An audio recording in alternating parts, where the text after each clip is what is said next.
नमस्कार। सिनेमा संवाद में आपका स्वागत है। मेरा नाम है अमिताभ। सत्य हिंदी पर सिनेमा से जुड़ी अपनी साप्ताहिक पेशकश में हम हर हफ्ते बात करते हैं सिनेमा से जुड़े तमाम पहलुओं के बारे में, क्योंकि हमारा मानना है कि सिनेमा सिर्फ मनोरंजन की चीज़ नहीं है। सिनेमा समाज से संवाद का सबसे सीधा और सबसे सशक्त माध्यम है और समाज की सोच को गहराई तक प्रभावित करने की क्षमता रखता है। इसलिए सिनेमा पर लगातार सिलसिलेवार गंभीर बातचीत की ज़रूरत है।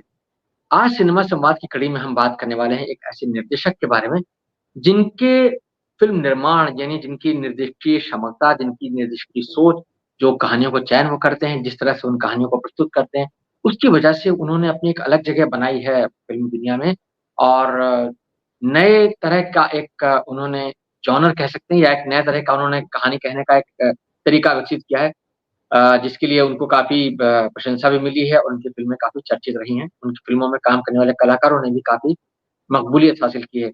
हम बात करने वाले हैं विशाल भारद्वाज की फ़िल्मों के बारे में। विशाल भारद्वाज की फ़िल्म खुफिया अभी हाल ही में रिलीज़ हुई है, नेटफ्लिक्स पर स्ट्रीम कर रही है वो। खुफिया एक जासूसी दुनिया से जुड़े लोगों के बारे में एक फ़िल्म है, जिसमें जासूसी दुनिया में जो लोग जासूसी के काम में जो लोग जुड़े हुए हैं, उनकी ज़िंदगी, उनके मिशन और किस तरह से वो चीज़ें उनकी पूरी पर्सनैलिटी को प्रभावित करती हैं, किस तरह से उनके रिश्तों को प्रभावित करती हैं, इसके बारे में कहानी कही गई है। खुफिया से पहले विशाल भारद्वाज की जो फ़िल्में बहुत चर्चा में रही हैं उनमें ओंकारा, मकबूल, हैदर ये 3 फ़िल्में ऐसी हैं जो शेक्सपियर के 3 बहुत प्रसिद्ध नाटकों ओथेलो, हैमलेट और मैकबेथ पर बेस्ड हैं और हम जानते हैं कि इन फ़िल्मों की वजह से विशाल भारद्वाज का जो एक नाम है फ़िल्मी दुनिया में, उसकी वो काफ़ी हद तक उसको प्रसिद्धि मिली और काफ़ी उनकी फ़िल्मों को शोहरत मिली, काफ़ी उनकी फ़िल्में चर्चा में हैं, उनके बारे में काफ़ी सकारात्मक रिव्यूज़ किए कहे गए। और अभी हाल ही में उनकी एक वेब सीरीज़ भी जो है वो सोनी पर स्ट्रीम हो रही है जिसका नाम है चार्ली चोपड़ा। वो भी एक जासूसी से जुड़ी एक वेब सीरीज़ है जिसमें अगाथा क्रिस्टी की किताब को जो है वो आधार बनाया गया है। तो विशाल भारद्वाज का सिनेमा क्या है? क्या कहना चाहते हैं विशाल अपनी फ़िल्मों के माध्यम से क्या कहते आए हैं? क्या उनकी फ़िल्मों की मूल भावना रहती है? और इसके ज़रिए वो क्या, कहाँ, किस तरह की राजनीति को या वास्तविक संबंधों को किस तरह से वो पोर्ट्रे करना चाहते हैं? इसके बारे में आज हम बात करेंगे। फ़िल्मी दुनिया में किस तरह से विशाल भारद्वाज ने अपनी एक अलग जगह बनाई है अपने सिनेमा के ज़रिए, इसके बारे में बात करेंगे और हमारे साथ कुछ बहुत ख़ास लोग मौजूद हैं। इस बारे में बात करने के लिए मेरे साथ हैं प्रोफ़ेसर जबरी उमर फारूक। हमेशा की तरह सिनेमा के बहुत गंभीर अध्येता हैं, पिछले 4 दशकों से लगातार सिनेमा के बारे में गंभीरता से लिख पढ़ रहे हैं और कई किताबें लिख चुके हैं। हमारे साथ सौम्या बैजल जी हैं, जो कि टिप्पणीकार हैं, सिनेमा पर लगातार गंभीरता से चर्चा करती हैं, हमारे कार्यक्रमों में शरीक होती रही हैं और रंगमंच से भी जुड़ी हैं। हमारे साथ अजय ब्रह्मात्मक जी हैं, जो फ़िल्म समीक्षक हैं, वरिष्ठ फ़िल्म समीक्षक हैं, वर्षों से फ़िल्म समीक्षा के काम में संलग्न हैं और वो भी कई किताबें लिख चुके हैं। आप तीनों का बहुत-बहुत स्वागत है। अजय जी, मैं बात आपसे शुरू करना चाहता हूँ। हमने चूँकि खुफिया का ज़िक्र किया और खुफिया विशाल भारद्वाज की लेटेस्ट फ़िल्म है और अभी नेटफ्लिक्स पर दिखाई जा रही है। विशाल भारद्वाज ने इससे पहले खुफिया से पहले मतलब कोई स्पाई फ़िल्म जो है वो उन्होंने ट्राई नहीं की थी और उनका इस तरह का बयान हम लोगों ने देखा है कि बहुत अरसे से वो बनाना चाह रहे थे एक स्पाई फ़िल्म और उन्होंने एक जासूसी दुनिया से जुड़ी एक फ़िल्म बनाई है जिसमें कि भारतीय जासूसी जो एजेंसी है रॉ, उसके कुछ किरदारों को लेकर के, उसके कुछ पात्रों को लेकर के उन्होंने एक पूरी एक कहानी की रचना की है। तो खुफिया से शुरुआत करते हुए मैं चाहूँगा कि आप खुफिया के बारे में थोड़ा बताएँ, उसके साथ-साथ फिर हम विशाल भारद्वाज के सिनेमा पर पीछे की तरफ लौटेंगे, किस तरह की फ़िल्में वो अभी तक बना चुके हैं और क्या उनका मूल रूप से किस किस तरह का संदेश चाहता है? जी, अजय जी, खुफिया से अगर जी, शुरुआत करें आप तो। जी, आप सभी को नमस्कार। पारक साहब और सौम्या, आपको भी अमिताभ, आप लगातार मौके देते हैं मुझे बोलने का। उसके लिए बहुत-बहुत धन्यवाद। अ, हम लोग का पिछला एपिसोड काफ़ी चर्चित रहा, इसके लिए आपको विशेष धन्यवाद। हुँ। बहुत शुक्रिया, वो सब आप तो लोगों के सहयोग से संभव हुआ। नहीं। और विशाल की बात करूँ मैं, विशाल से मेरी काफ़ी लंबी बातचीत रही है। मैं एक ज़माने में एक सीरीज़ कर रहा था जिसमें मैं डायरेक्टर्स से बात कर रहा था उनके इनिशियल डेज़ को लेकर के, कैसे फ़िल्मों में आए, कैसे शुरुआत की, और इन सारी चीज़ों को लेकर के। तो एक जो मेकअप है उनका या जो जेनेसिस है, उसको थोड़ा बहुत जानता हूँ मैं, कह सकता हूँ मैं, क्योंकि शुरुआती दिनों से मकड़ी के तुरंत बाद ये बातचीत हमारी, मकबूल के बाद शायद बात हुई थी हमारी, और काफ़ी लंबी बातचीत है वो। उस बातचीत में एक सेंटेंस उसका इस्तेमाल किया था उन्होंने, और बार-बार उसकी व्याख्या भी की थी विशाल ने। उन्होंने कहा था, इंसानी दिमाग का जो अंधेरापन है ना, वो मुझे बहुत पसंद है।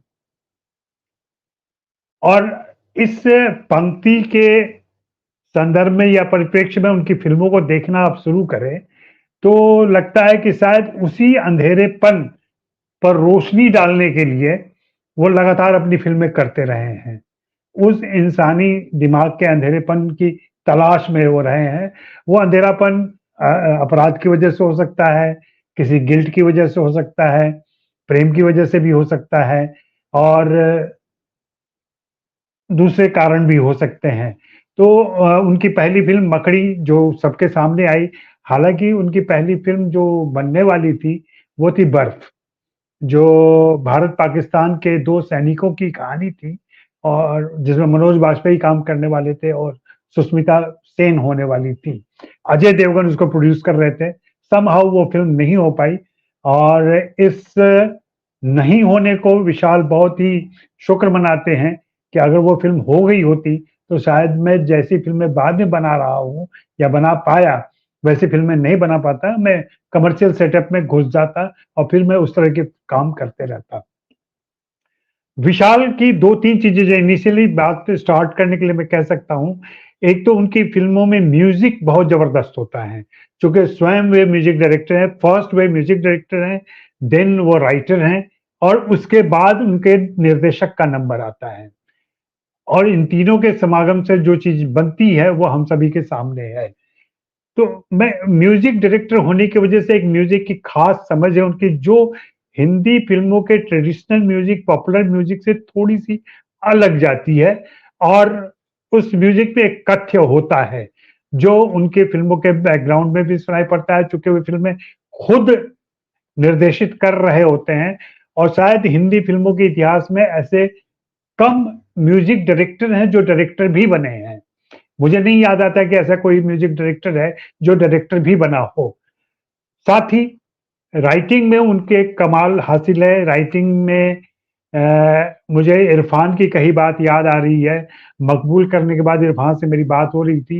इरफ़ान ने कहा कि हमारे जो छोटे अनुभव हैं फ़िल्मों के और टीवी के, उसमें कई बार हम लोग संवाद बदल देते हैं, बोलने की सुविधा से, और उनके या वाक्य में भी शब्द इधर से उधर कर देते हैं, ताकि एक सहूलियत हो बोलने की।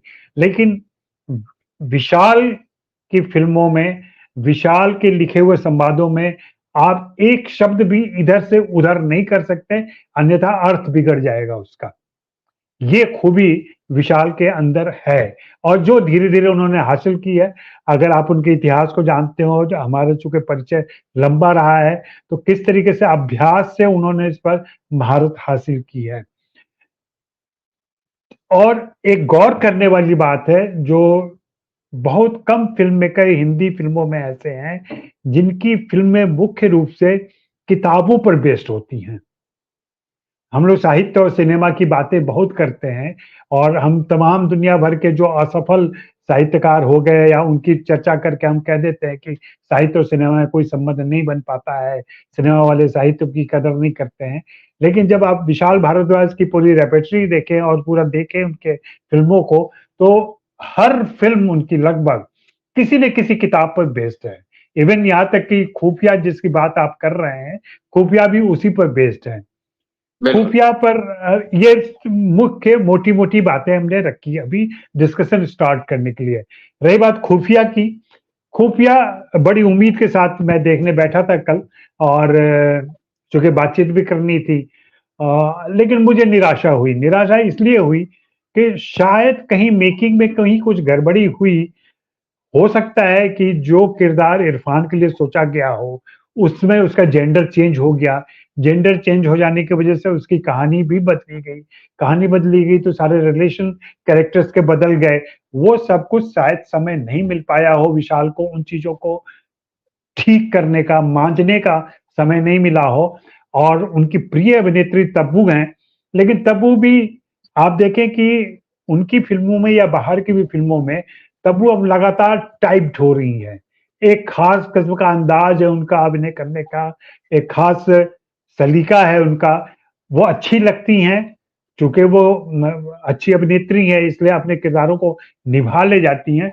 लेकिन तुलना नहीं करनी चाहिए वैसे, लेकिन शबाना से अगर मैं मिला के देखूँ, तो शबाना जैसे हर किरदार के साथ बदल जाती हैं। या पुरुषों में कहें तो मनोज या इरफान के साथ जो होता था, ये वही रहते थे, लेकिन भिन्न किरदारों में भिन्न हो जाते थे। तो ये खूबी तब्बू में कहीं न कहीं कमी हो रही है और वो यहाँ साफ दिखाई पड़ी। फ़िल्म में और भी जो कैरेक्टर थे वो भी ढंग से बन नहीं पाए और एस्पिनोज का जो मामला है जिस किताब पे बेस किया है उन्होंने, मुझे लगता है वहाँ से थोड़ी-सी लिबर्टी ली है इन्होंने। और जो एस्पिनोज रॉ का काम है या दूसरे लोगों का काम है, संयोग ऐसा कभी रहा है मेरा कि ऐसे लोगों के संपर्क में रहा हूँ मैं और उनके काम करने के ऊपरी तरीके को थोड़ा बहुत जानता हूँ मैं। तो उस हिसाब से भी जब मैं फ़िल्म देख रहा था मैं और सामने बिठाने की कोशिश कर रहा था, तो वह मुझे फ़िल्म जो एस्पिनोज होता जो जासूसी के काम होते हैं ना, उसमें जो बारीकी होती है, जो सिद्धहस्तता होती है, जो एक कह लें कि जो उस हुनर है उसका, उस हुनर से फ़िल्म थोड़ी कमज़ोर दिखी, वो शातिरपना फ़िल्म के अंदर नहीं आ पाया है, चाहे वो अली फज़ल की वज़ह से हुआ हो या जो दूसरे किरदार गढ़े गए थे, जो उतने स्ट्रॉन्गली सामने नहीं आ पाए। फ़िल्म की कहानी भी थोड़ी मुझे लचर ही लगी, इसलिए बात बन नहीं पाई, संभल नहीं पाई इस फ़िल्म में। और कलाकारों की बात अलग से होता क्या कि मेरी राय क्या होती है कि फ़िल्म अगर अच्छी नहीं बन पाई है, तो कलाकारों की तारीफ़ करने का कोई मतलब नहीं बन जाता है, कि वामिका मुझे बहुत अच्छी लगी अपने किरदार में या दूसरे सारे किरदार अच्छे लगे। जो फ़िल्म ही नहीं अपील कर रही है मुझे, तो उनकी भूमिका का कोई ख़ास मतलब नहीं रह जाता है। जी, जी, अमिताभ। जी। जी, अजय जी, आपने बहुत महत्वपूर्ण बात कही खुफिया के बारे में भी और अजय और विशाल भारद्वाज की फ़िल्म मेकिंग के बारे में भी। मैं सौम्या जी आपके पास आता हूँ क्योंकि अजय जी ने जहाँ पर छोड़ा बात को कि विशाल भारद्वाज के जो पात्र हैं, जिस तरह से वो अपने पात्रों की संरचना करते हैं और उनकी जो फ़िल्मोग्राफ़ी है, उसको अगर हम देखें, यहाँ तक कि मकड़ी से लेकर के खुफिया तक। एक तो ये आता है कि वो जो उन्होंने अंधेरेपन वाली बात कही, वो कहीं न कहीं उस अंधेरेपन को उजागर करने या उस अंधेरेपन की खोज करने में, वहाँ से चीज़ों को निकालने में दिलचस्पी रखते हैं। तो अपने आप में बड़ा इंट्रिगिंग काम है और वो उसमें उनको मज़ा आता है। एक ये हमको दिखता है और उनके तमाम पात्र जो हैं, वो कहीं न कहीं उसमें एक डार्कनेस दिखती है। खुफिया में भी वो डार्कनेस है। वो तब्बू के किरदार में भी है, वो वामिका गब्बी के किरदार में भी है और नमनिंद्रा बहल ने जो माँ का किरदार निभाया है, उसमें भी है और जो बांग्लादेशी अभिनेत्री अज़मेरी हक हैं, उनके किरदार में भी है। तो एक डार्कनेस है कहीं न कहीं और वो चीज़ें चूँकि ठीक तरह से अनफ़ोल्ड नहीं हो पाई हैं इस फ़िल्म में शायद, जो अजय जी कह रहे थे, इसलिए शायद वो फ़िल्म उतनी असरदार नहीं बनी। लेकिन जो बाकी फ़िल्में उनकी हैं, उसमें हम ये देखते हैं कि एक तो उनकी फ़िल्मों में सत्ता संघर्ष कहीं न कहीं है। एक तो अंधेरापन है भीतर का दिमाग के अंधेरापन है, दूसरे आपस में कहीं न कहीं पावर स्ट्रगल की कहानी है, एक किस्म से उत्पीड़न की कहानी है और महिलाएँ उस उनकी सारी फ़िल्मों में बहुत केंद्रीय चरित्र की तरह उभरती हैं। वो मकड़ी से शुरू करें तो शबाना आज़मी का किरदार ले लें और यहाँ खुफिया तक आते-आते अगर हम देखें तो तब्बू की बात जो कर रहे हैं, तब्बू, वामिका गब्बी और नमनिंद्रा बहल इस फ़िल्म के और अज़मेरी हक, ये 4 अभिनेत्रियाँ जो हैं इस फ़िल्म के प्रमुख किरदारों में शामिल हैं। उनकी तुलना में बाकी जितने पुरुष किरदार हैं, चाहे वो अली फज़ल का किरदार हो, भले ही वो एक केंद्रीय चरित्र है, लेकिन वो उतना महत्वपूर्ण नहीं रह जाता है।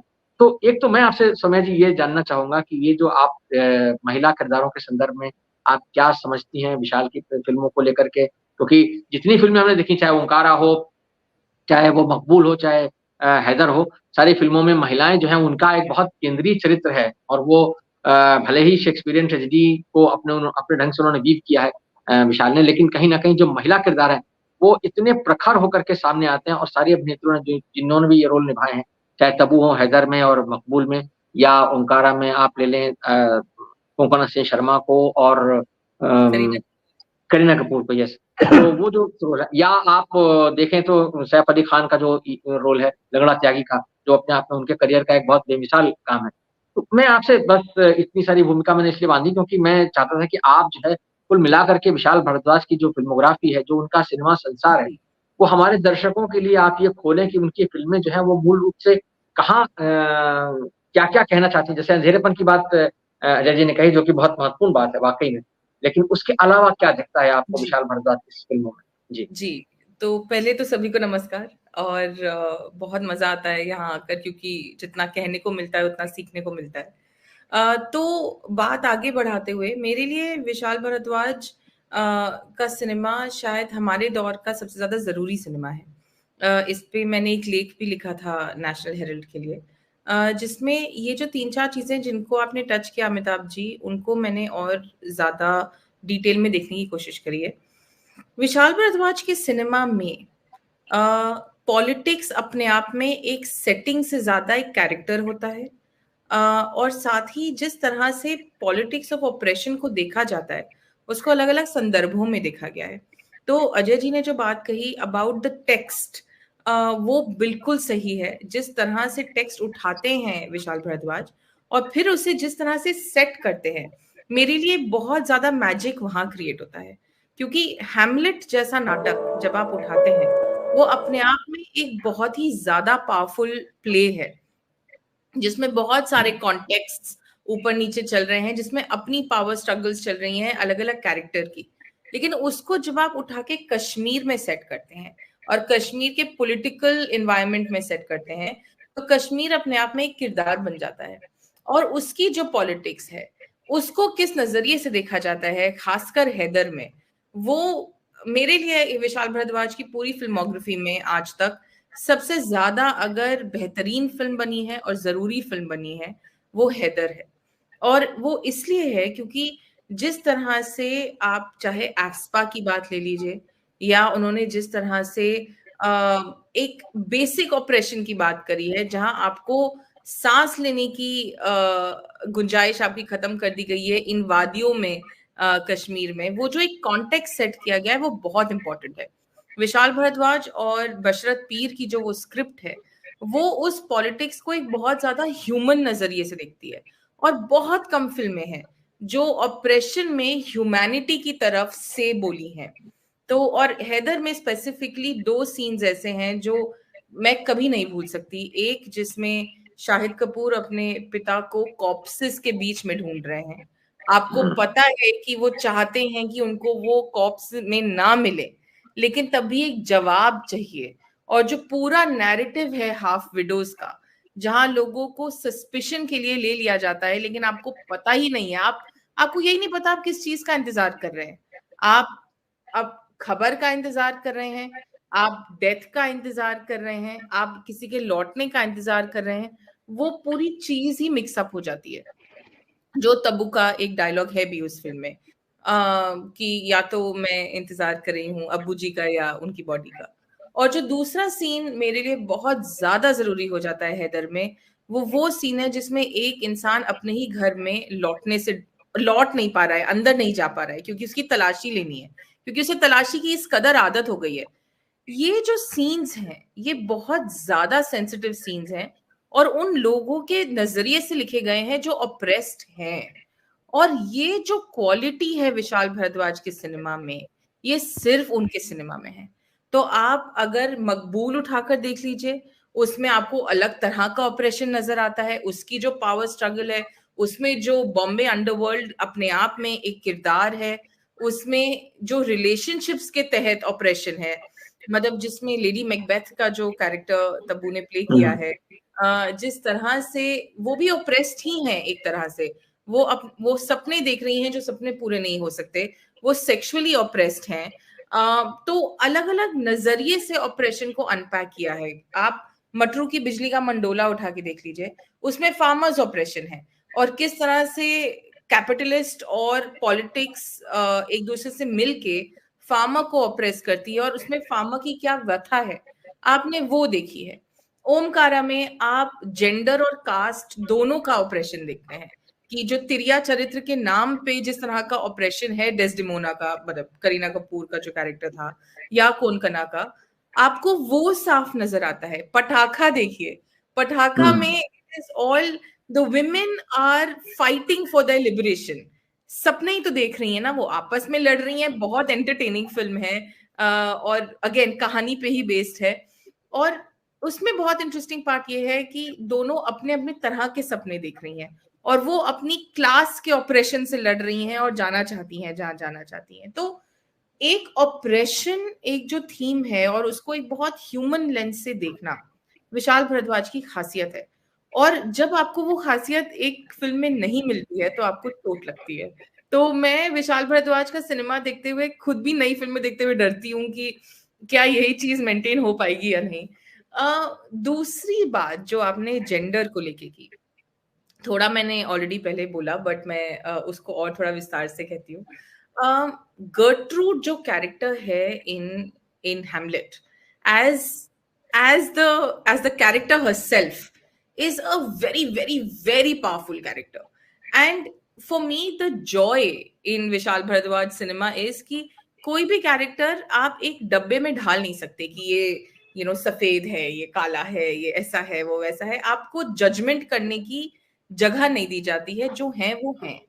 और ये चीज आपको गुलजार साहब के सिनेमा में दिखती है, जहां आप जज नहीं कर सकते।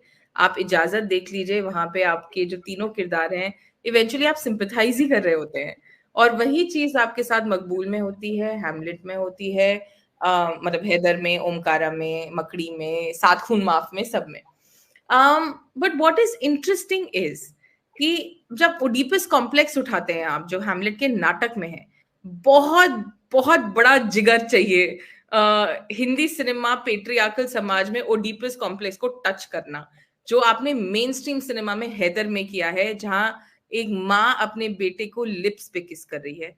वहां आप आइडेंटिटी की बात कर रहे हैं, सेक्सुअल आइडेंटिटी की बात कर रहे हैं, आप इंटीमेसी की बात कर रहे हैं, आप स्ट्रेंथ ऑफ कैरेक्टर की बात कर रहे हैं, और आप गर्ट्रूड एज द कैरेक्टर के मैन्युपुलेशन की बात कर रहे हैं। वो मतलब हिंदी सिनेमा में इस तरह से औरत को दर्शाना इज अ सी चेंज।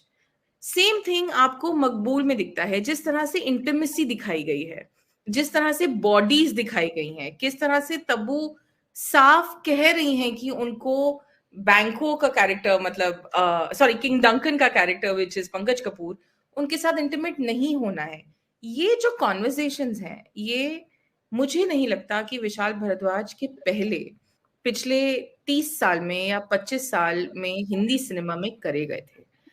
पठाखा की दोनों किरदार नहीं थी, दोनों एक्ट्रेसेस नहीं थी, उनके रोल्स नहीं थे, लेकिन आपने उनको सिर्फ उनकी ड्रीम और एम्बिशन पे सेट किया। तो औरत को इंसान की तरह देखना, उनके सपनों के लिए जगह बनाना, उनके सपने कहाँ जा सकते हैं वो दर्शाना, वो विशाल भारद्वाज ने किया है। और इस संदर्भ में जो आखिरी बात मैं रखना चाहती हूँ वो है सात खून माफ की। मतलब मेरे हिसाब से बहुत मूडी आउटिंग थी वो विशाल भारद्वाज की। लेकिन आप ये देखिए कि सुजाना एंड हर 7 हस्बैंड्स में उन्होंने जेंडर पॉलिटिक्स को एंटर करवाया है, जिसमें साफ साफ वो औरत ऑपरेशन का हर तरीका मना कर रही है। It's just that she kills them, but मतलब चाहे वो फिजिकल अब्यूज हो, चाहे वो इमोशनल अब्यूज हो, चाहे उसे ये लग रहा हो कि उसका इस्तेमाल किया जा रहा है, शी इज रिफ्यूजिंग ऑपरेशन। और वो एक बहुत बहुत इम्पोर्टेंट नैरेटिव है, जो मैं चाहती हूं कि विशाल भारद्वाज की हर फिल्म में हम देखें, क्योंकि वो इन चीजों को नॉर्मलाइज करते हैं। वो इन चीजों को दर्शा के एक पॉइंट नहीं मेक करते, वो आपको इस तरह से सिनेमा दिखाते हैं कि ये इस तरह ही है।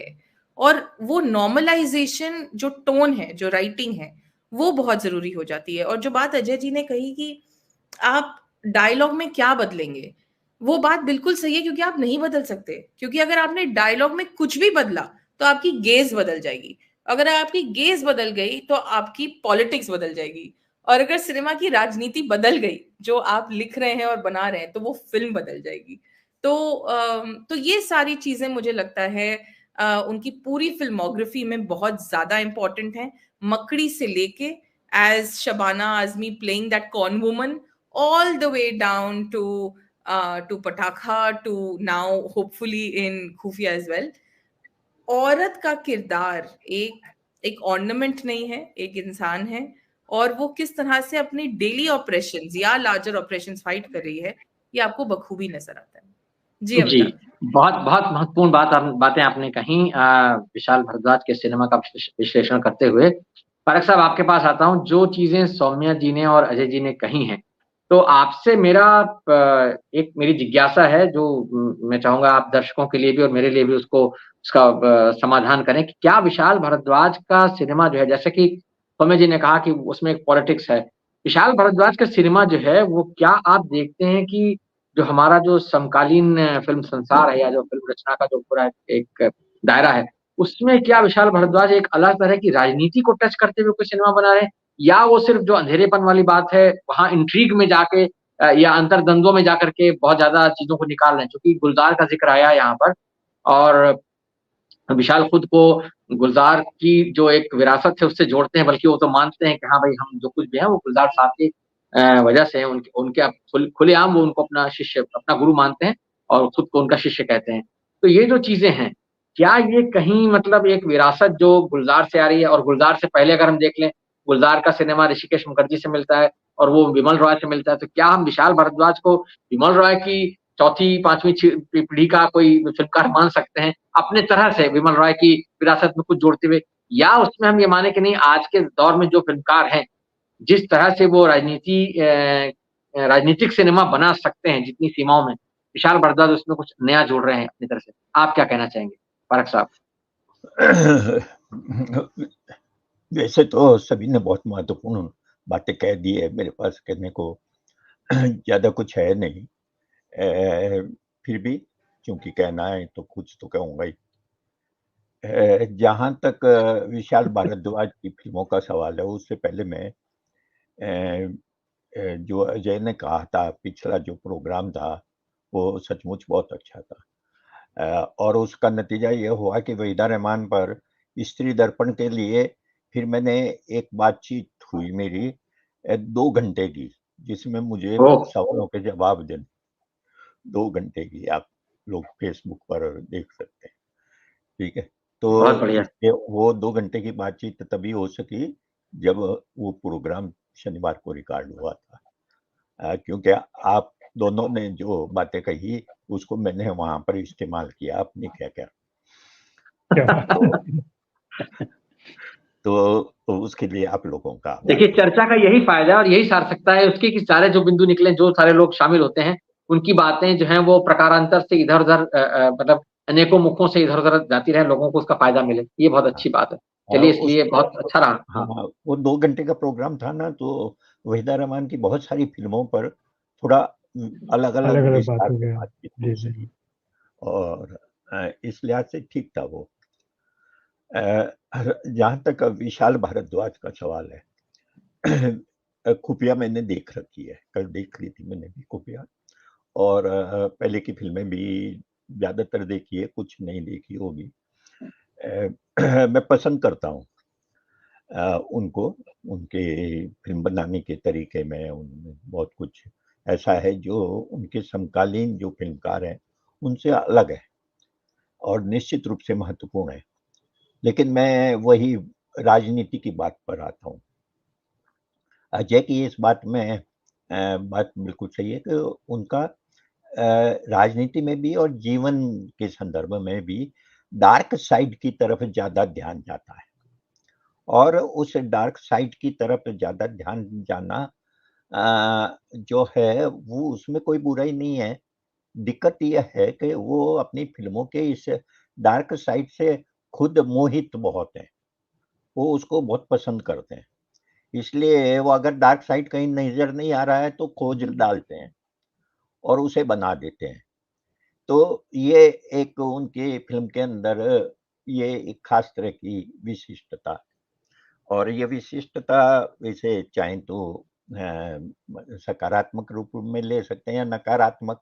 खुफिया फ़िल्म में अ, अगर आपको ध्यान हो तो एक दृश्य है जिसमें है वो क्या नाम है उस अभिनेत्री का नाम भूल गया, वामिका हाँ, वामिका वामिका गब्बी। गब्बी। जी।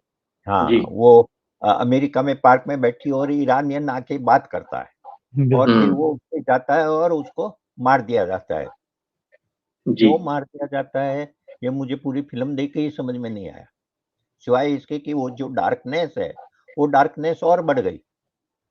तो ये जो एक तरीका है, ये एक तरह से कि मतलब हमारे जीवन का जो यथार्थ का जो नकारात्मक पक्ष है, जो अंधेरे हैं और अंधेरे के अलग-अलग शेड्स हैं, उनको उनकी तरफ उनका ध्यान जाता है, जो अपने में बहुत महत्वपूर्ण है।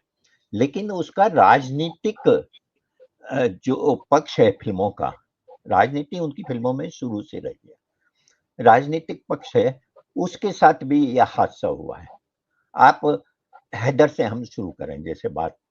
हैदर कश्मीर के बारे में, और कश्मीर के बारे में उस समय जब कश्मीर जो है एक तरफ पाकिस्तान समर्थित आतंकवादियों के कारण वहाँ पर बहुत हिंसा हो रही है, बहुत ही कश्मीर पूरा जो है एक तरह की बहुत ही भयावह स्थितियों में गुजर रहा है, और दूसरी तरफ भारतीय सेना जो वहाँ पर मौजूद है, जनता के लिए वो भी एक बहुत भयावह स्थिति है।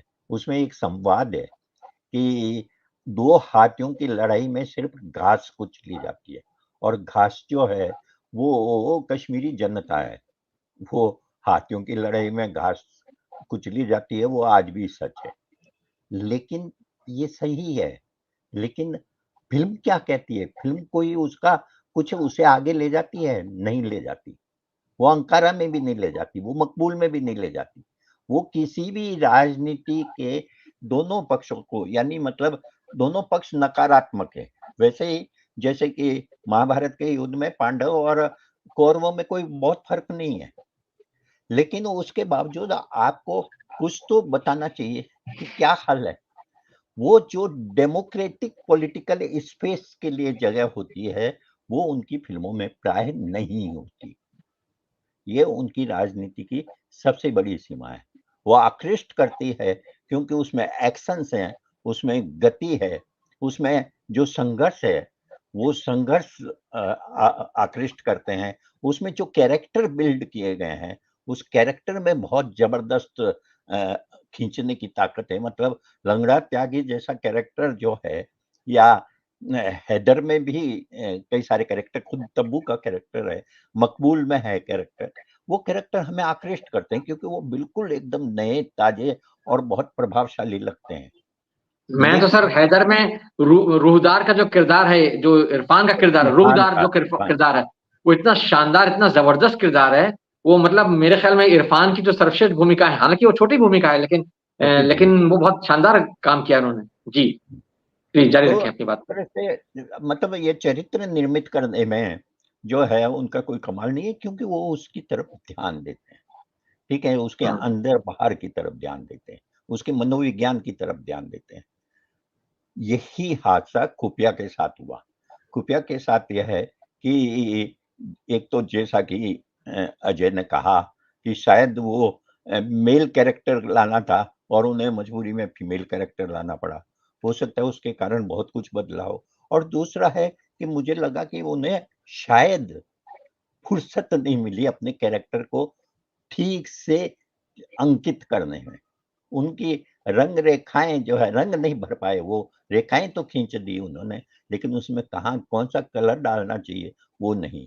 और कहानी जो है, उसमें वो इतने उलझ गए कि उसमें से कैसे निकलें और फ़िल्म को भी कैसे निकालें, वो उनकी समझ में ही नहीं आया।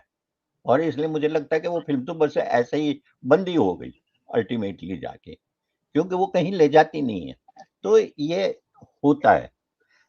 होना ये चाहिए था दरअसल जो जिस शैली में वो फ़िल्में बना रहे थे, उस फ़िल्म की शैली में ये हादसा तो होना ही था कभी न कभी, देर-सवेर, क्योंकि ये बहुत दूर तक उनको नहीं ले जाता है। ये हमारे समय को समझने में उनकी फ़िल्में जो है, वो बहुत मदद करती है। मतलब ओंकारा जो है, चूँकि मैं उस इलाके में रहा हूँ, जहाँ के खुद विशाल भारद्वाज है। विशाल भारद्वाज हैं चाँदपुर के, बिजनौर के पास एक छोटा जी। कस्बा है, बिजनौर मेरठ के पास में, और वो वही जगह ली है। और वहाँ की पॉलिटिक्स जो है, उसका जो मतलब कहना चाहिए कि जीवंत यथार्थ रूप ओंकारा में दिखता है। उसके एक-एक कैरेक्टर को मैंने घूमते हुए देखा है, उनको बोलते हुए देखा है, उनको जीते हुए देखा है, उनको लोगों को मारते हुए देखा है। वह चीज बहुत ही यथार्थ है, लेकिन वो यथार्थ अगर आप फिल्म में पेश करते हैं और यथावत पेश करते हैं, बहुत प्रभावशाली पेश करते हैं, तो भी कहीं ले जाना चाहिए। उसका कारण क्या है? उसका कारण है कि शेक्सपियर के जो नाटक हैं तीनों, वो उन्हें जकड़े रहते हैं। अब दो चीजों के बीच में वो फंसे रहते हैं, उनका कलाकार विशाल भारद्वाज का। एक तरफ तो शेक्सपियर की नाटक है, नाटक की ट्रेजेडी है, ट्रेजेडी के अंदर घटनाएं हैं, वो जिस तरह से खुलती है, जिस तरह से विकसित होती है, और दूसरी तरफ उसको फिट करना है उन्हें अपने समय के किसी खास क्षेत्र के यथार्थ को, और वो दोनों को आपस में मिलाने के लिए जो कोशिश वो करते हैं, उस कोशिश में कई बार वो काफी हद तक कामयाब होते हैं। जैसे मेरे अपने विचार में मकबूल और ओंकारा में वो काफी हद तक कामयाब हुए हैं, लेकिन हैदर में नहीं हुए मेरे विचार में। इसलिए नहीं हुए क्योंकि कश्मीर का जो यथार्थ है वो उसमें एक तरह से दब गया, वो उसके अंदर जो है भटक गया।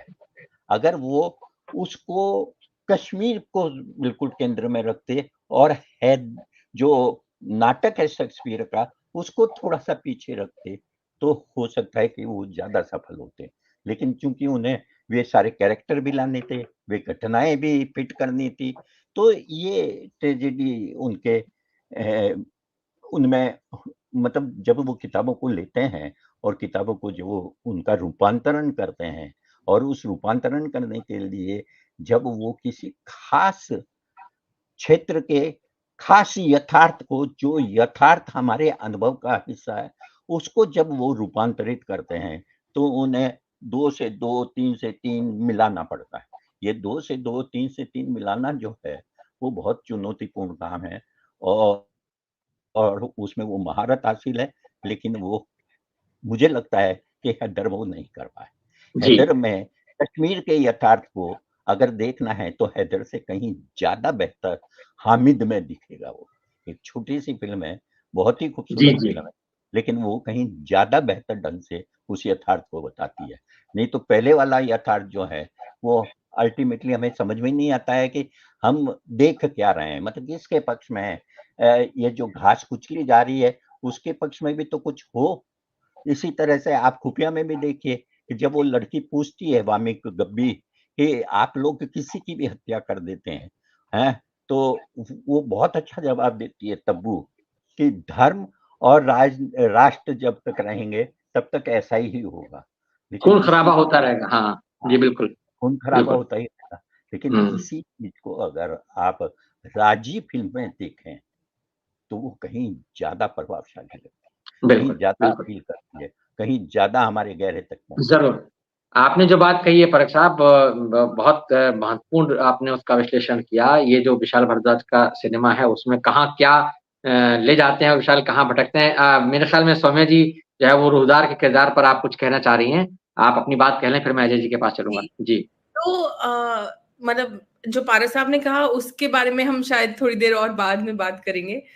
मेरा एक थोड़ा-सा डिफरिंग पॉइंट ऑफ व्यू है क्योंकि मुझे लगा कि मेरे लिए हैदर जो बन जाती है वो इसलिए क्योंकि मुझे लगता है कि पूरी गेज ही उस कुचली हुई घास पर है, इसलिए आपको वो डायलॉग मिल रहा है जो है। और कभी-कभी संवेदनशीलता से दिखा दीजिए उतना ही शायद बहुत होता है। बट हाँ, Haamid is a fantastic film to understand Kashmir. बिल्कुल। रूदार के कैरेक्टर के बेस पे जो मैं कहना चाह रही थी वो ये था कि एज थिएटर पीपल जब हम कभी हैमलेट पढ़ते हैं, थिएटर पीपल या एज लिटरली लवर्स, जब आप वो नाटक पढ़िए, मैं सच कह रही हूँ, जब मैं हैदर देखने गई थी सिनेमा में, मुझे बार बार लग रहा था कि ये हैमलेट्स फादर्स घोस्ट कैसे दिखेगा। हुँ, मतलब वो क्या एक एपरेशन होगा या वो मतलब कैसे दिखाएंगे वो।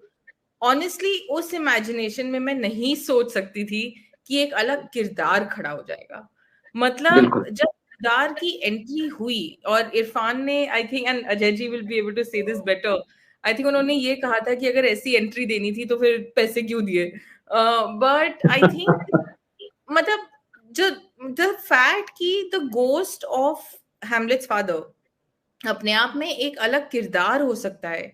ये मतलब इतनी बार नाटक पढ़कर और उसके इतने सारे थिएटर में भी रिप्रेजेंटेशंस देखने के बाद ये इमेजिनेशन मेरे पास नहीं था।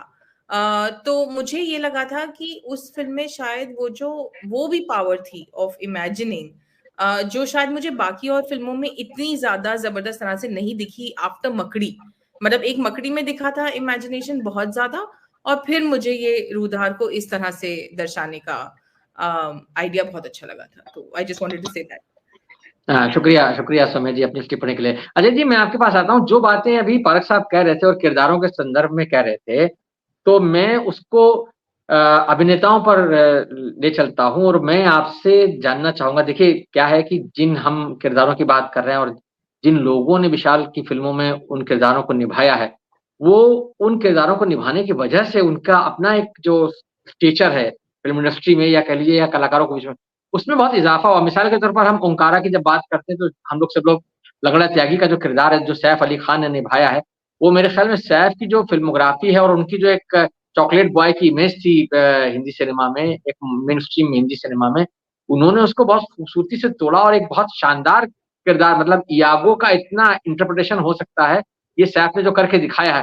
वो अपने आप में बहुत कमाल की बात है। तो सैफ एक तरफ हो गए, दूसरी तरफ अगर आप देखें तो शाहिद कपूर, यानी कमीने में एक तरफ शाहिद कपूर है और एक तरफ वो हैदर में है। शाहिद कपूर की फिल्मोग्राफी में हैदर जो है वो एक अपने आप में एक माइलस्टोन की तरह गिनी जाएगी कि वो शाहिद कपूर शायद उतना अच्छा उनको किरदार और उसमें उतना अच्छा काम शायद उनके बाकी उसमें उतना देखने को ना मिले। उसी तरह से अगर हम इरफान को देखें तो मकबूल है वो इरफान की फिल्मों में। इरफान हालांकि बहुत अच्छे अभिनेता है और उनकी हर फिल्म हर किरदार जो है वो अपने आप में एक अलग चमक रखता है, लेकिन मकबूल का जो रोल है और मैकबेथ की जो अपनी एक ट्रेजेडी है, उसका जो एक अंतर्द्वंद है, बहुत सारी बातें हैं, उन चीजों को उन्होंने बहुत अच्छे ढंग से निभाया। उसी तरह से अगर आप देखें तब्बू को, हम लोग देख रहे हैं तब्बू को हमने हैदर में देखा है गजाला के रोल में, और हमने खुफिया, अभी हमने खुफिया की हम बात कर ही रहे हैं, उससे पहले हमने उनको कुत्ते में देखा है, उनकी जो फिल्म थी। तो वो जो चीज है वो अपने आप में कहीं ना कहीं ये एक अलग तरह का वो एक इंप्रेशन छोड़ते। पंकज कपूर को ले लीजिए, मकबूल में कौन सोच सकता था कि पंकज कपूर जो है वो एक इतना मेनेसिंग रोल निभाएंगे, इतने मेनेसिंग जो जो लगे हैं पंकज कपूर, और वो जिस तरीके से उन्होंने अपनी आवाज को बदला है, और वो गिलौरी वाला जो सीन है, गुलफाम गिलौरी का वो जो सीन है, वो इतना शानदार निकल के आता है कि मतलब समझ में नहीं आता कि ये वही एक्टर हैं जिनको हम बाकी तमाम फिल्मों में देखते रहे। मैं आपसे जानना चाहूंगा अजय जी, ये जो कलाकारों की ये जो अलग अलग भूमिकाओं को लेने का और उनको उस तरह से निकालने का काम है, तो विशाल जो है वो अपने आप में कुछ ऐसा कमाल कर देते हैं। कलाकार तो हैं अच्छे, लेकिन एक निर्देशक के तौर पर भी उनका कुछ ना कुछ योगदान तो रहा होगा इसमें। जी बिल्कुल, बिल्कुल। और जब ये सारी बातें आप कर रहे थे तो मुझे याद आ रहे थे उनके गुरु गुलजार साहब। ये हुनर उन्होंने उन्हीं से सीखा है। आप गुलजार साहब को देखें कि विनोद खन्ना को उन्होंने क्या दिया, जितेंद्र को उन्होंने क्या दिया, हेमा मालिनी को क्या दिया। बिल्कुल सही कहा आपने। और जो फिल्मोग्राफी तीनों एक्टर की रही है, या बाद में रेखा को भी क्या दिया उन्होंने। बिल्कुल। तो ये चमत्कार करना, या जो इमेज बनी हुई है एक एक्टर की, उससे अलग ले जाकर के पेश करना उसको, और फिर उससे चौंकाना दर्शकों को, और बहुत भावप्रवण तरीके से चौंकाना। ऐसा नहीं कि सिर्फ एक्सपेरिमेंट करने के तौर पर कुछ कर लिया और फिर भटक गए। चूंकि कैरेक्टर क्रिएशन जो होता है फिल्मों में, स्क्रिप्ट राइटिंग में खास करके, उस पर टेक्स्ट पर बेस होने की वजह से विशाल को एक मौका मिलता है जहां पे वे उन किरदारों को बहुत गाढ़े तरीके से रच पाएं। और ये गाढ़ापन जब उम्दा किरदारों को, उम्दा कलाकारों को मिलता है निभाने के लिए पर्दे पर, तो वे भी दिल से उसको पर्दे पर ले आते हैं। और ये सारे संयोग मिल करके एक खूबसूरत प्रभाव हमें पर्दे पर देखने को मिलता है, एक सुकून मिलता है इन फिल्मों को देखते हुए। और जब मैं विशाल की फिल्मों को लगातार देख रहा होता हूँ, या उनसे मिल रहा होता हूँ, या उनसे जो बातें होती हैं, तो जो पॉलिटिक्स वाली बात आई या दूसरे क्राफ्ट की बात है, मुझे विशाल हिंदी फिल्मकारों के किसी खास ट्रेडिशन में नहीं दिखाई पड़ते हैं। थोड़ा बहुत जो एक बॉम्बे नोयर जो चला था, जो अपराध फिल्मों की गुरुदत्त कह लें या विजय आनंद ने तो उतना नहीं, लेकिन और दूसरे लोग भी बना रहे थे। विशाल उन सब से थोड़े अलग जाते हैं और कहीं ना कहीं यूरोप और हॉलीवुड का बहुत जबरदस्त प्रभाव है उनके ऊपर, क्राफ्ट के ऊपर। खास करके जैसे विशाल का खुद का कहना है कि पल्प फिक्शन देख करके तो वो पागल हो गए थे। पल्प फिक्शन देखने के बाद उन्हें लगा कि अपराध में भी इतना आनंद हो सकता है, फिल्म देखते हुए इतना मजा आ सकता है। वो उन्होंने वहां से सीखा और शायद वो असर उनकी फिल्मों में है, बार बार आता है वो। इसके अलावा एक और जो डायरेक्टर, पोलिश डायरेक्टर हैं, क्रिस्टोफ किस्लोवस्की, उनका सीधा असर है विशाल पर। और एक जापानीज डायरेक्टर का नाम मैं भूल रहा हूं, बहुत ही हिंसक फिल्में बनाते हैं वो जापानीज डायरेक्टर। उनका असर मुझे साफ दिखाई पड़ता है विशाल के यहाँ। बस जैसे कि वो शेक्सपियर के नाटकों का हिंदीकरण कर देते हैं, वो मेरठ में ले जाके बसा देते हैं, वैसे ही ये उनकी शैलियों को, जो ये विदेशों के फिल्मकार हैं, उनकी शैलियों को, उनके क्राफ्ट को लेकर के भारतीय परिवेश में ले आते हैं और भारतीय ट्रेडिशन में घुसाने की कोशिश करते हैं, उसमें कामयाब भी हो जाते हैं। अगर कोई बैठे, कोई छात्र काम करे लगातार उनकी फिल्मों पर और जिन फिल्मकारों का प्रभाव है उनके ऊपर, उनसे मिला करके देखें तो हमें कई सारे सेट्स, कई सारे टेकिंग स्टाइल्स, बहुत सारी चीजें बाहर से मिल सकती हैं। मैं ये सब कह के विशाल भारद्वाज की प्रतिभा को या उनके बागपन को कम नहीं करना चाह रहा हूं। मैं ये बताने की कोशिश कर रहा हूं कि हम कैसे अपने समकालीनों से, पूर्वजों से, और चूंकि दुनिया ग्लोबल है तो हम कहीं से भी प्रभावित हो सकते हैं, और प्रभावित होकर के अगर कुछ बेहतर दे रहे हैं, कुछ नया दे रहे हैं, तो सचमुच वो अनुकरणीय है। पॉलिटिक्स की बात, चूंकि व्यक्तिगत तौर पर भी मैं जानता हूं जिस ढंग से बॉम्बे में उनकी उपस्थिति दिखाई पड़ती रही है, चाहे वो सीएए का मामला हो या दूसरे जगहों पे, या जितने वोकल वो लिमिटेड फ्रेम में हो पाते हैं। हमारे फिल्मकारों के साथ एक बड़ी दिक्कत ये है कि अगर वे खुल के कुछ बोलें तो उन पर दूसरी समस्याएं आ जाएंगी। इसलिए दबे स्वर में जितना बोल सकते हैं विशाल, या जितने प्रेजेंस दिखा सकते हैं, वो करते हैं। और निजी बातचीत में वो जरूर वोकल है, और जहां वे ज्यादा बातें करते हैं और ज्यादा अपना विरोध या प्रतिरोध जाहिर करते हैं, वो होता है। लेकिन फिल्मों में जो पारेख साहब ने बहुत अच्छी तरह से रेखांकित किया, फिल्मों में उस पॉलिटिक्स को लेकर आ पाना, हमारे समय के सारे फिल्मकारों की ये दिक्कत रही है कि वे पॉलिटिक्स वास्तव में जितनी अच्छी समझते हैं, किरदारों में, अपनी कहानियों में, अपनी फिल्मों में ले आने में कहीं ना कहीं असमर्थ हो जाते हैं, इसलिए कि उनकी वैचारिक स्पष्टता उतनी नहीं है।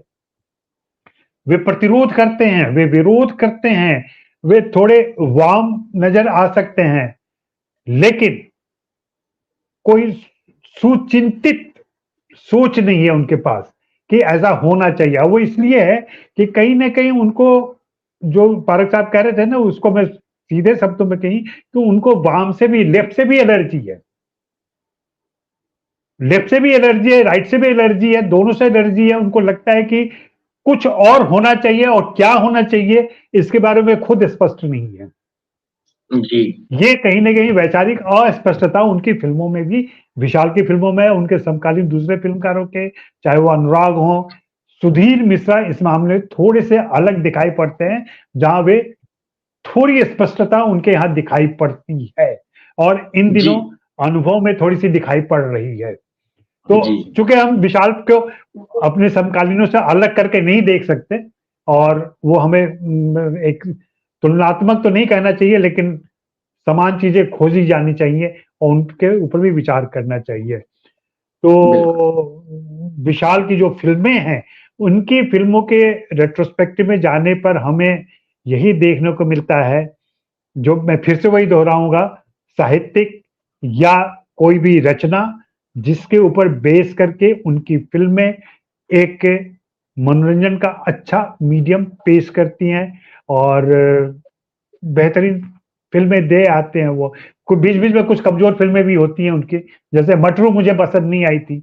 मटरू मजबूरी में बनी हुई फिल्म थी, और जैसा कि बहुत बाद में उन्होंने स्पष्ट किया कि उस फिल्म में अजय देवगन उस रोल को करने वाले थे, लेकिन अजय देवगन ने लास्ट समय में मना कर दिया, तो किसी और नए कलाकार को उन्होंने गुस्से में दे दिया, तय नहीं किया कि क्या करते। इस तरीके गुस्सा क्रिएटिव काम में नहीं होना चाहिए, थोड़ा पेशेंस, थोड़ा धैर्य से काम लेना चाहिए था उसको। अजय के साथ तो उनकी दूसरी समस्या, आपको शायद मालूम ना हो या हो, ओंकारा फिल्म की शूटिंग उन्होंने रोक दी थी कि मैं शूट ही नहीं करूंगा, फिल्म नहीं बनाऊंगा मैं। अजय देवगन प्रैंक करते हैं अपने सेट पे, और उन्होंने मिठाई में भांग मिला करके खिला दिया था सबको। अरे और ये तो बहुत दिलचस्प जानकारी है। हाँ, और विशाल को नशा हो जा गया, विशाल को पसीने छूटने लगे, और जो भांग में होता है हेलुसिनेशन वैसा होने लगा, तो विशाल इतना नाराज हुए, उन्होंने कहा कि अब मैं शूट ही नहीं करूंगा, मैं फिल्म ही नहीं बनाऊंगा मैं।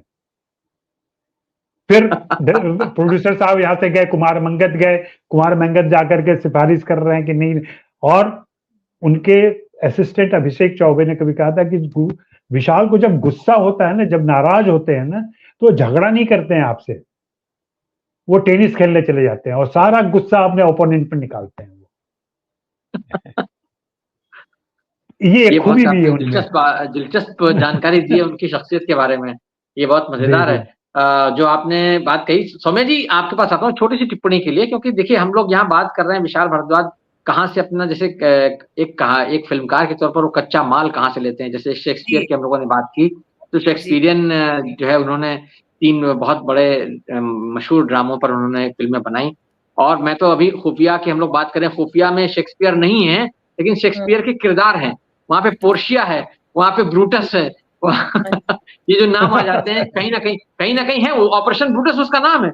ऑपरेशन ब्रूटस उनका जो एक है, हाँ, उसमें जो एक मिशन है उसका नाम है ऑपरेशन ब्रूटस। और ब्रूटस वो आप जानते हैं ब्रूटस का मतलब क्या है, कि जो गद्दार है, जो मतलब धोखा देने वाला है। तो जो अली फजल का किरदार है उसको ब्रूटस से संबंधित करते हुए कि ब्रूटस निकला कि नहीं निकला अपने घर से, उधर वो उसकी पत्नी जो है उसके बारे में कि पोर्शिया निकल रही है। तो कहाँ ब्रूटस कहाँ पोर्शिया, दोनों अलग अलग नाटकों के किरदार हैं, लेकिन कुल मिलाकर के जो शेक्सपियर को पढ़ने वाले दर्शक हैं, जो जानते हैं, उनको समझ में आ जाएगा कि हाँ, ये जो उनका फिक्सेशन है शेक्सपियर से विशाल भारद्वाज का, वो कहीं ना कहीं जारी है। तो एक तो ये बहुत मजेदार बात है कि वो एक ऐसे निर्देशक हैं कि जो हमेशा किसी किताब से, किसी नाटक से या किसी ऐसी कहानी से प्रेरणा लेते हैं जो कहीं छपी हुई है या जिसको हम लिटरेचर का हिस्सा मानते हैं। जी। फिर वही बात मैं आपके पास आऊंगा जो आपने शुरू में कही थी कि एक तरह से वो सत्ता का जो एक संघर्ष है उसको दिखाते हैं, और उसमें कहीं ना कहीं ऑपरेशन वाली बात भी है, यानी कि उत्पीड़न है। आपको क्या लगता है, जो बात अजय जी और परख साहब कह रहे थे कि भाई वो कहीं ना कहीं लाइन लेने से चूक जाते हैं, यानी स्पष्ट एकदम उनका जो होना चाहिए ना विवेचन कि भाई हम यहाँ खड़े हैं, वो खड़ा होना वो नहीं दिखाते हैं, लेकिन हाँ बहुत कुछ आपको दिखा देते हैं। आप क्या कहेंगे इसके बारे में संक्षेप में? तो मेरी 2-3 चीजें हैं, बहुत जल्दी से बता दूंगी मैं आपको। मुझे कई बार लगता है कि सिनेमा में, और खासकर विशाल भारद्वाज के सिनेमा में, मुझे लगता है उनका reason of not taking a side is purely because वो आपको ये भी बता रहे हैं कि कोई भी साइड एक्चुअली लोगों के प्रति जस्टिफाई नहीं करती है। तो चाहे आप लेफ्ट या राइट की तरफ, जिसकी भी तरफ जाइए, ऑपरेशन तो ऑपरेशन है। तो कहने का तात्पर्य ये है कि वो लेंस से, हमेशा उस लेंस से आते हैं कि जिसके ऊपर शोषण हो रहा है उसकी कहानी क्या है। तो मुझे नहीं लगता एज अ फिल्म मेकर उन्हें सोल्यूशन देने की जरूरत है। मुझे लगता है कि जो मंटो साहब ने कहा था कि उनकी कहानियां एक शीशा हैं, वो शीशा भी हमें अगर सिनेमाई तौर पे दिख जाए, मेरे हिसाब से वो बहुत बड़ी उपलब्धि है।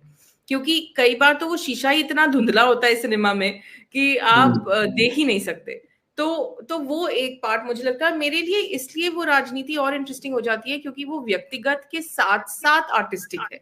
तो अगर मैं एक पर्सनल तौर पे आपको ये दिखा रही हूँ कि एक लड़का है जो अपने पिता से इतना अटैच्ड है और वो नहीं पहुंच पा रहा है अपने पिता की खबर तक भी, वो उसकी व्यथा क्या है, मेरे लिए वो अपने आप में एक पॉलिटिकल पॉइंट ऑफ व्यू है आज के सिनेमाई तौर में। और मुझे लगता है कि सेंसिटिविटी अपने आप में एक पॉलिटिकल पॉइंट ऑफ व्यू है कि हम संवेदनशील होकर कुछ कहना चाहते हैं, वही बहुत है। तो एक तो वो that was one part on cinema. दूसरा, जो आपने जहां से सवाल शुरू करा कि कहाँ से वो अपना इंस्पिरेशन लेते हैं, आप ये देखिए कि मतलब शेक्सपियर के बारे में तो हम सब ऑलरेडी बहुत कुछ कह चुके हैं, लेकिन Susanna and her 7 husbands, which is a very different Ruskin story. Bond, ji, Ruskin Bond की रस्किन कहानी। बॉन्ड। हाँ, या हाँ, आप अगर पटाखा की जो कहानी है, 2 बहनें, जो चरण सिंह पथिक ने लिखी है शायद, बिल्कुल। हाँ, if my बिल्कुल ठीक। तो वो कहानी, अब उसके जो किरदार है सब कुछ अलग अलग तरह से, कहीं एक छोटा सा है, कहीं बहुत बड़ा हो जाता है। मेरे लिए इंटरेस्टिंग ये होता है कि वो किरदार उठाते हैं जो रिटन है, लेकिन उनको री इंटरप्रेट करते हैं। और and as a theatre purist मैं बहुत खुश हो जाती हूँ जब मुझे दिखता है कि कैरेक्टर्स वही हैं, सेट अलग जगह पर हैं, लेकिन उनको ज्यादा छेड़ा नहीं गया है। मतलब जो किंग डंकन का कैरेक्टर तो जो उन्होंने पंकज कपूर को दे दिया, वो तो खैर बहुत ही जबरदस्त, और जहां वो उसे ले गए, लेकिन कई बार ये बहुत बड़ा रिस्क होता है कि वो कैरेक्टर जो आपने उठाया, आपने उसकी बेकदरी तो नहीं की। तो अभी तक थैंकफुली उनकी फिल्मोग्राफी में ऐसा देखकर नहीं लगा है कि कोई भी लिटरेचर का पात्र उठाकर उन्होंने उसकी बेकदरी करी हो।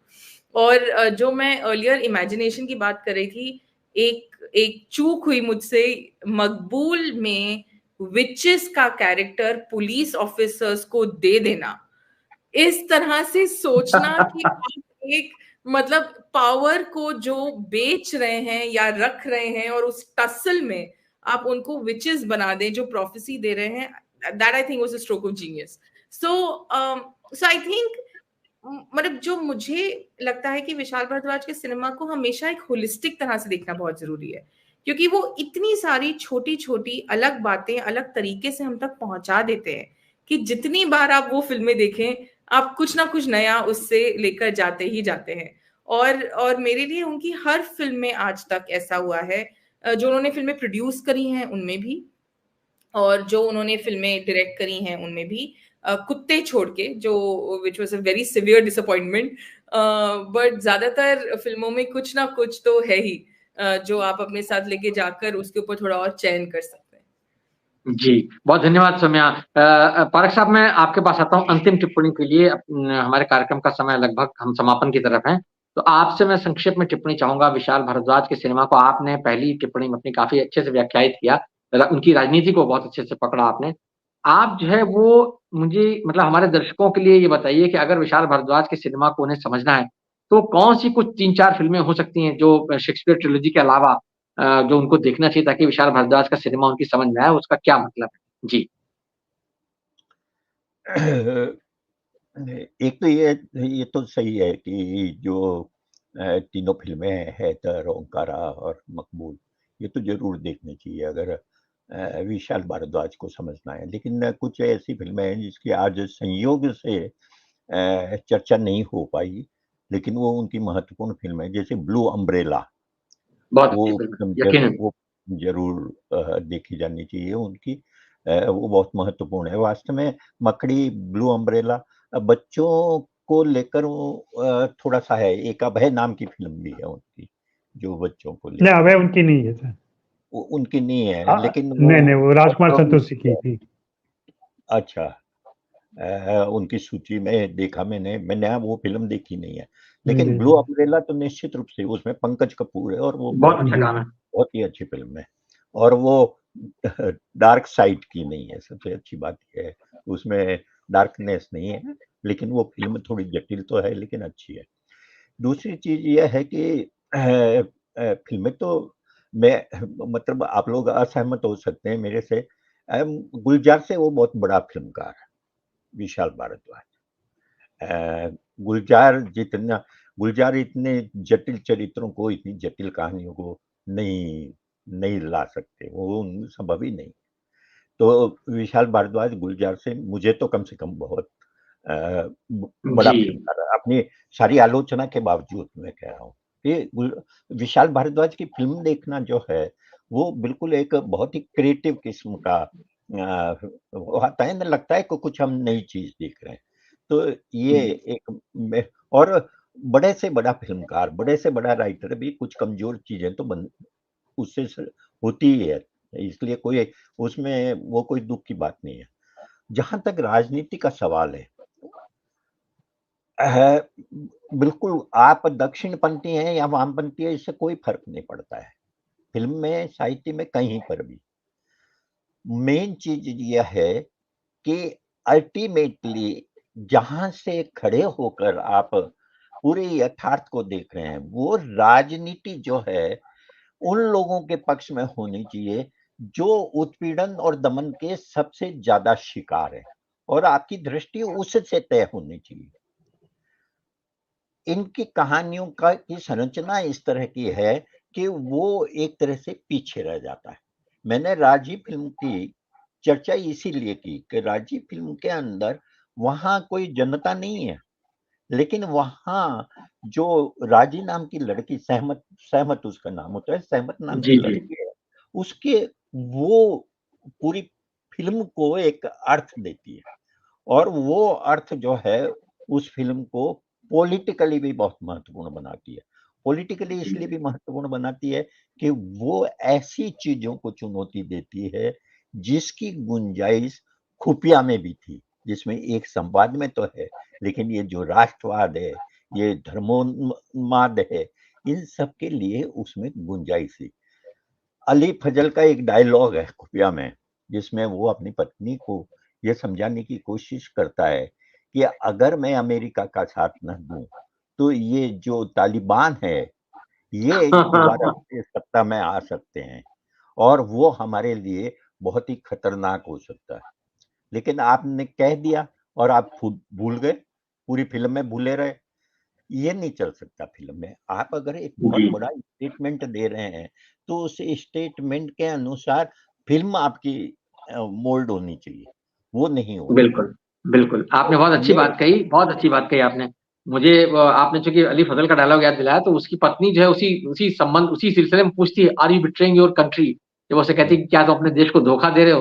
तो वहाँ जो है वो देश वाली बात जो है, देश वाला एलिमेंट भी इसमें आ जाता है, लेकिन आगे जाकर के वो चीज़ें डाइल्यूट हो गई हैं इस फ़िल्म में, ये बात बिल्कुल सही है। मुझे आप जब विशाल की फ़िल्में गिना रहे थे और जो महत्वपूर्ण फ़िल्में आप कह रहे हैं, मुझे एक फ़िल्म उनकी और याद आ रही है, रंगून जो उनकी फ़िल्म थी। रंगून एक किस्म का एक पीरियड ड्रामा, वॉर ड्रामा कह लीजिए, जो मतलब सेकंड वर्ल्ड वॉर के टाइम की फ़िल्म है, और वो भी शाहिद कपूर की एक बड़ी दिलचस्प फ़िल्म है। मेरे ख़्याल में शाहिद की फ़िल्मोग्राफ़ी में उसको भी गिना जाना चाहिए। वो एक बहुत अलग तरह की, शाहिद कपूर, कंगना रनौत, ये सारे लोग उस फ़िल्म में थे। मैंने तो सैफ अली खान कोशिश भी थे। करी थी भूलने की अमिताभ जी वो फ़िल्म।